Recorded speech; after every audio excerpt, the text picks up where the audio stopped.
2019 সালের এক সকালে নরওয়ের উত্তরের একটি শান্ত উপকূলে হঠাৎ দেখা গেল এক অদ্ভুত দৃশ্য।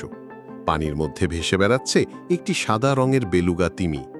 সে এতটাই সাহসী যে মানুষের নৌকার একেবারে কাছাকাছি চলে আসছে, এমনকি মাথা তুলে যেন কিছু একটা বলতে চাইছে। দেখতে মিষ্টি, আচরণেও বন্ধুত্বপূর্ণ, কিন্তু তার গলায় বাঁধা ছিল একটা কালো রঙের বেল্ট, আর সেখানেই লুকিয়েছিল গোটা রহস্য।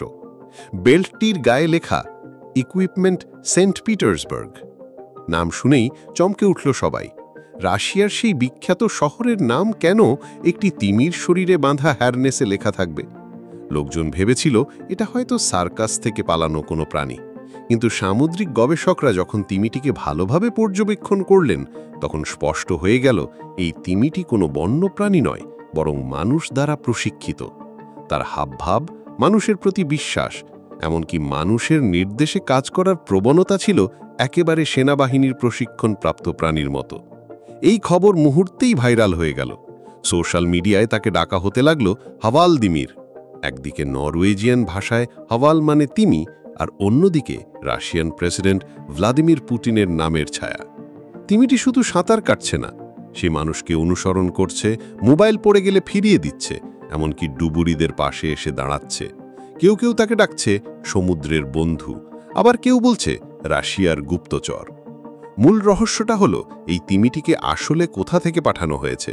রাশিয়ার নৌবাহিনী বহু বছর ধরেই সামুদ্রিক প্রাণী যেমন তিমি, ডলফিন ও সিল ব্যবহার করে সাবমেরিন পর্যবেক্ষণ, বোমা শনাক্তকরণ এবং শত্রু জাহাজের গতিবিধি নজরদারির জন্য। আমেরিকাও একই কাজ করে, তবে তফাৎ হলো এই তিমিটিকে ভুলবশত বা ইচ্ছাকৃতভাবে সমুদ্রে ছেড়ে দেওয়া হয়েছিল কিনা তা কেউ জানে না। বর্তমানে হাভালদিমির নরওয়ের লোকদের চোখের মণি। সে যেন পুরো দেশের সেলিব্রিটি তিমি। উপকূলে ভিড় জমায় লোকজন শুধু তাকে এক ঝলক দেখার জন্য। কেউ তার জন্য খাবার আনে, কেউ ভিডিও করে সোশ্যালে দেয়। তবে বিজ্ঞানীরা বলছেন বিষয়টা এত সরল নয়। হাভালদিমিরের ভবিষ্যৎ নিয়ে চিন্তিত হওয়া উচিত। সে একা, তার বন্য পরিবেশে টিকে থাকার অভ্যেস নেই, আর অন্য বেলুগাদের সাথে মিশে যেতে পারছে না। তার নিরাপত্তা, খাবার সংগ্রহ বা স্বাভাবিক জীবন সবই প্রশ্নের মুখে।